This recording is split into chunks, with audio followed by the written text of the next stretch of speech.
Money. अगर आप अपने 20s में हो तो आपको पैसे को अच्छे से समझना होगा। अंकुर वारिको जब छोटे थे तब उनके घर में पैसों की कमी थी। इस वजह से उनकी पैसों के साथ अच्छी रिलेशनशिप नहीं बन पाई। जब वो अपने 20s में आए तो उन्होंने लोन लेना शुरू कर दिया। वो कहते हैं कि 20s में लोन लेना ही लोगों की सबसे बड़ी बेवकूफ़ी होती है। अपने 20s में लोग सोचते हैं कि वो अभी लोन लेकर सारे काम कर लेंगे और फिर सारी उम्र उसे भरते रहेंगे, लेकिन फिर इसी लोन की वजह से वो जंजीरों में बंध जाते हैं और कोई भी नई चीज़ स्टार्ट नहीं कर पाते। वो कोई बिजनेस स्टार्ट नहीं कर पाते, अपने जॉब को नहीं छोड़ पाते, अपने शहर को नहीं छोड़ पाते, और जब तक उनका लोन चुकता है उनकी काफ़ी उम्र निकल चुकी होती। इसलिए आपको अपने 20s में कम से कम लोन लेना चाहिए और अपनी इनकम को इंक्रीज करने के तरीके ढूंढने चाहिए। न्यू स्किल्स सीखो, घर से बाहर निकलो, नए लोगों से मिलो और इन्वेस्टमेंट करना सीखो। इन्वेस्टमेंट सीखना आपके लिए काफ़ी इंपॉर्टेंट है, क्योंकि अगर आप अपनी 20s में इन्वेस्टमेंट करना सीखोगे तो 40 का होते होते आपके पैसे 8 गुना हो चुके होंगे। आप जितनी जल्दी पैसे स्टॉक्स में या जमीन में लगाना शुरू कर दो, आपके लिए उतना ही अच्छा होगा। सक्सेस। अंकुर सर को अपनी लाइफ में काफी सारे फेलियर्स का सामना करना पड़ा। 29 का होने तक उनके पास कोई भी रिलायबल सोर्स ऑफ इनकम नहीं था, लेकिन जब उन्होंने अपनी कंपनी nearby.com शुरू की तो कुछ टाइम तक उनकी लाइफ काफी स्मूथ चली। लेकिन जब उन्होंने 39 के एज में रिजाइन किया तो फिर से कुछ टाइम तक लॉस्ट थे। इसके बाद उन्होंने अपना यूट्यूब चैनल शुरू किया और आज वो एक मिलियनर बन गए। आपको अपनी लाइफ में सक्सेस से ज्यादा फेलियर मिलने वाले। आपके लिए ये जरूरी है कि आप उन फेलियर से लेसन्स लो और आगे बढ़ते रहो। आपकी हार फेल होने में नहीं है, सेकेंड टाइम ट्राई ना करने में है। साथ ही आप दुनिया के बनाए गए रूल्स के अकॉर्डिंग सक्सेसफुल होने की कोशिश मत करो। ये जरूरी नहीं है कि आप डॉक्टर या पायलट बनोगे तो ही सक्सेसफुल होगे। आप अपने सक्सेस की डेफिनेशन बनाओ और उसके अकॉर्डिंग सक्सेसफुल होने की कोशिश करो। इसी से आपको ट्रू हैप्पीनेस मिलेगी। आप अपने 20s में नई नई चीजें ट्राई करो। ये देखो कि आपको किस में इंटरेस्ट आ रहा है। ये वो एज है जिसमें आप कुछ रिस्क ले सकते हो। आप फेल हो भी गए तो आप तुरंत ही फिर से अपने पैरों पर खड़े हो सकते हो और फिर से ट्राई कर सकते हो। लेकिन जब आप 40 के हो जाते हो तो आपके रिस्क लेने की कैपेसिटी काफी कम हो जाती है। आपके पास एक फैमिली होती है। उस वक्त पर आपके फेल होने से आपकी फैमिली और बच्चों पर भी असर पड़ता है। इसलिए 20s में आप जितनी चीजें ट्राई कर सकते हो उतनी चीजें ट्राई करो। जितनी बार फेल हो सकते हो उतनी बार फेल हो जाओ। एक बार आपको वो चीज मिल जाए जिसमें आप इंटरेस्टेड हो तो आप उसको पकड़कर उस पर सीरियसली काम करना शुरू करो। Job and business. आजकल स्टार्टअप चलाने का क्रेज सबके अंदर घुसा हुआ है। हर किसी को अपनी कंपनी स्टार्ट करनी है, अपनी कंपनी बिल्ड करनी है, दूसरों से फंडिंग कलेक्ट करना है और फिर 1 साल में $1 बिलियन मार्क हिट करके एक यूनिकॉर्न बनना है। लेकिन ये सब इतना आसान नहीं है। काफी सारे यंग एंटरप्रेन्योर्स को लगता है कि बस उन्हें एक बार फंडिंग मिल जाए तो उनका स्टार्टअप चल पड़ेगा, लेकिन ऐसा नहीं है। जब आपको फंडिंग मिल जाती है तो आप अपने इन्वेस्टर्स के हाथ की कठपुतली बन जाते हो। आपको कस्टमर्स को खुश करने के साथ साथ अपने इन्वेस्टर्स को भी खुश करना पड़ता है। इन दोनों की डिमांड्स में आप अक्सर पिस जाते हो और ये सारा स्ट्रेस झेलना हर किसी के बस की बात नहीं है। इसलिए आप फंडिंग लेकर बिजनेस शुरू करने की नहीं बल्कि अपनी स्किल्स के दम पर बिजनेस शुरू करने की कोशिश करो। साथ ही आप इस बात को समझो कि बिजनेस स्टार्ट करने के लिए आपको अपना जॉब छोड़ने की जरूरत नहीं है।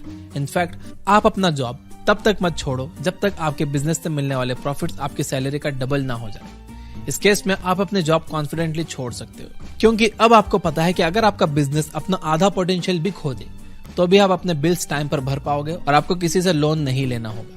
साथ ही आप हमेशा मेंटर्स से हेल्प लो।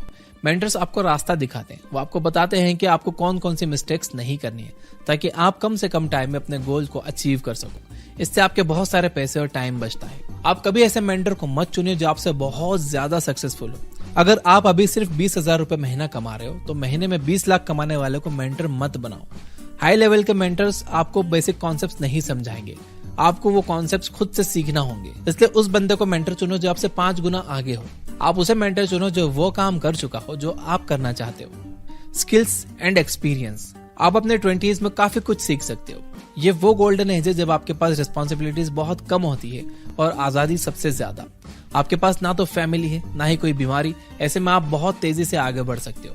इस एज में आपको कुछ काम की स्किल्स जरूर सीखनी चाहिए। लोग अक्सर ये मिस्टेक करते हैं कि वो सिर्फ एक ही स्किल पर अपनी पूरी जान लगा देते हैं और दूसरे स्किल्स को नहीं सीखते। आपको अपनी मेन स्किल के साथ ही दूसरे सब्जेक्टिव टॉपिक जैसे बिजनेस मैनेजमेंट, साइकोलॉजी और कम्युनिकेशन भी आनी चाहिए। अगर आप दुनिया के बेस्ट इंजीनियर हो लेकिन आप क्लाइंट से बात नहीं कर पा रहे, अगर आप अपनी रिक्वायरमेंट्स लोगों को नहीं समझा पा रहे, अगर आप टीम के साथ मिलकर आइडियाज नहीं शेयर कर पा रहे, तो आप जिंदगी भर के लिए लो लेवल पर ही रहोगे। सिर्फ स्किल्ड होना ही इंपॉर्टेंट नहीं है, बल्कि आपको उस स्किल की मार्केटिंग करना भी आना चाहिए।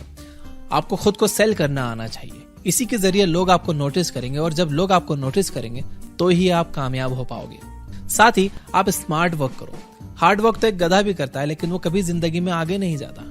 इन्वेस्टर्स किसी भी तरह का हार्ड वर्क नहीं करते, वो अपने फोन की हेल्प से ही एक हफ्ते में मिलियंस कमाने का पोटेंशियल रखते हैं। इसलिए आप अपने ब्रेन पावर को इंक्रीज करना सीखो। किसी भी काम में एक्सपर्ट बनने के लिए आपको अच्छी हैबिट्स बनानी चाहिए। गोल सेटिंग करना चाहिए। गोल सेटिंग करना इंपॉर्टेंट है, लेकिन इसमें प्रॉब्लम यह है कि लोग अक्सर गोल पूरा होने के बाद काम करना बंद कर देते हैं।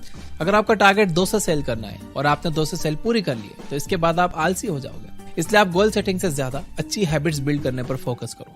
आप नए लोगों से मिलने की हैबिट बनाओ, कॉल्स करने की हैबिट बनाओ, कोल्ड ईमेल सेंड करने की हैबिट बनाओ और पढ़ने की हैबिट बनाओ। Self development. अल्टीमेटली आपका खुद पर काम करना बहुत जरूरी है।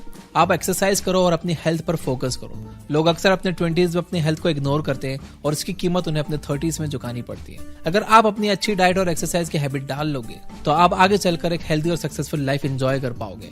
तो दोस्तों, ये थे 5 lessons from the book do epic shit by Ankur Warikoo. अगर आप ये वीडियो अभी तक देख रहे हो तो इसे लाइक जरूर करना, ताकि मुझे पता चल जाए कि यहाँ तक कितने लोगों ने ये वीडियो देखी है। और ये बुक ऐप पर एमी मॉरिन की book 13 things mentally strong people don't do की समरी जरूर सुनिए।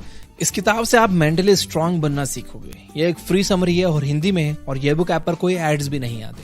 अब अगर आप बुरी हैबिट्स को छोड़ने का बीमैट रूल जानना चाहते हो तो राइट साइड वाली वीडियो पे क्लिक करो, और अगर आप लोगों से बात करना सीखना चाहते हो तो लेफ्ट साइड वाले वीडियो पे क्लिक करो। Finally, you guys are amazing. Keep reading, keep learning, keep growing. Thank you for watching.